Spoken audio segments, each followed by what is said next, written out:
जब सुने के होई भोजपुरी गाना, बस बजे के चाही गाना।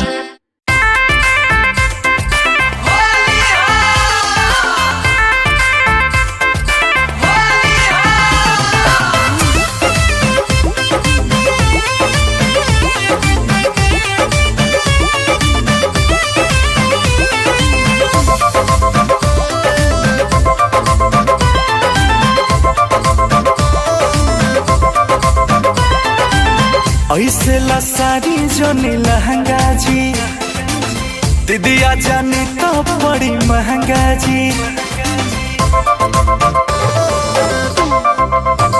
ऐसे ला सारी जोनी लहंगा जी, दीदिया जानी तो बड़ी महंगा जी। फगुआ के फायदा सुना ढेर ना उठाई है, देहिया हमार सारा जोनी ला सजाई हा, तनिका सा गाली में छुवई हा, अंगूरी से बोल के लगई हा।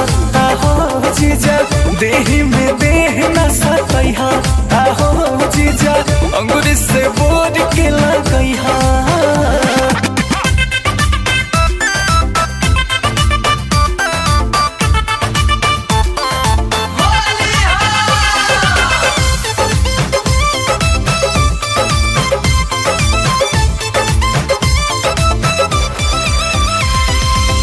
लाज न कुछो हम कह पाई, चुख बात तोहार पिचकारी के नोख बड़ी कर जाई।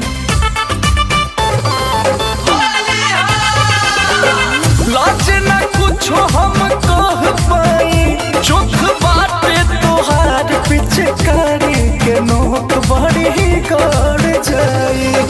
खतरा से हमके बचई हा, अंगूरी से बोल के लगई हा। आहो जीजा देह में देह न सतई हा, आहो जीजा अंगूरी से बोल के लगई हा।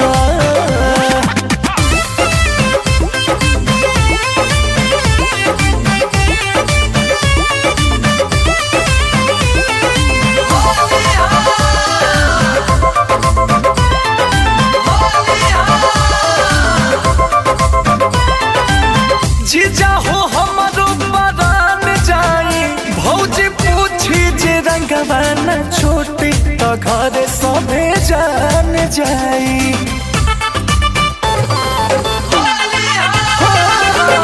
जीजा हो हमारो बरान जाई, भौजी पूछी जे रंगवा न छोटी तो घर सभे जान जाई।